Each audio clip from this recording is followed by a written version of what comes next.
Puri recipe தான். பூரி பண்ணுறதுக்கு வந்து 2 டிப்ஸ் ஃபாலோ பண்ணிங்கன்னா நல்லா உப்பியே இருக்கும் எவ்வளோ நேரம் ஆனாலும். அதுக்கு 1 கப் கோதுமை மாவு, 1/2 கப் மைதா மாவு சேர்த்துக்கோங்க.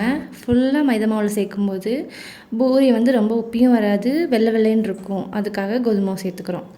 அப்புறம் தேவையான அளவு உப்பு, ரவை 2 டேபிள் ஸ்பூனு 100 ml தண்ணியில் 1/2 அன் ஹவர் ஊற வச்சு எடுத்திருக்கேன். அதையும் இது கூட சேர்த்துக்கணும். 2 டேபிள் ஸ்பூன் வந்து சுகர் ஆட் பண்ணிக்கோங்க. சுகர் ஸ்கிப் பண்ணாதீங்க. அப்போ தான் பூரி மேலே நல்ல கோல்டன் ப்ரௌனாக வரும். மாவை வந்து சும்மா லைட்டாக பிசைஞ்சு விட்டால் போதும். ரொம்ப மாவை போட்டு நீங்கள் அழுத்தி பிசையணும், கஷ்டப்படணும்லாம் அவசியம் இல்லை. இது போல் கல் வச்சுருப்பீங்களா, தட்டுற கல், அதை வச்சு நல்லா மாவை நல்லா தட்டிக்கோங்க. தட்டி நீங்கள் இது மாதிரி பண்ணும்போது பூரி நல்லா உப்பி வரும். ஃபஸ்ட்டு டிப் இதுதான்.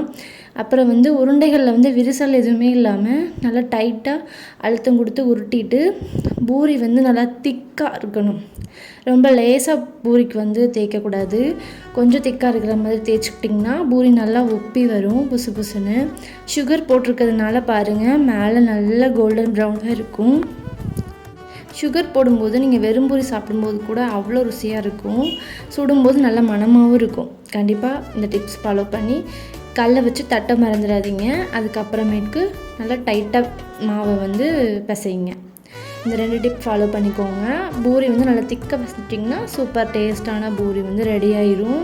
எவ்வளோ நேரம் நீங்கள் எடுத்து வச்ச அப்புறமும் நல்லா உப்பியே இருக்கும். நல்லா சாம்பார், சட்னி, உருளைக்கிழங்கு, உங்களுக்கு வந்து கிழங்கு பிடிக்கும்னா கிழங்கு வச்சு சாப்பிடுங்க, மசாலா கிழங்கு. அப்படி இல்லைன்னா சாம்பார் ஊற்றி சாப்பிட்டிங்கன்னா ரொம்ப சுவையாக இருக்கும். கண்டிப்பாக ஒரு முறை ட்ரை பண்ணி பாருங்கள். நம்ம சேனலில் புதுசாக பார்க்குறவங்க சப்ஸ்கிரைப் பண்ணிக்கோங்க அண்ட் லைக் பண்ணிக்கோங்க. மோர் தென் வீடியோஸ் நம்ம சேனலில் நிறையவே ரெசிபிஸ் வந்து அப்லோட் பண்ணியிருக்கோம். பிகினர்ஸாக இருந்தீங்கன்னா உங்களுக்கு கண்டிப்பாக யூஸ்ஃபுல்லாக இருக்கும். பூரி ரெசிபி வந்து இது வரைக்கும் சொதப்பிட்டுருக்காங்க. இந்த 2 மெத்தட் ஃபாலோ பண்ணிக்கோங்க. தேங்க்ஸ் ஃபார் வாட்சிங். Please like and subscribe.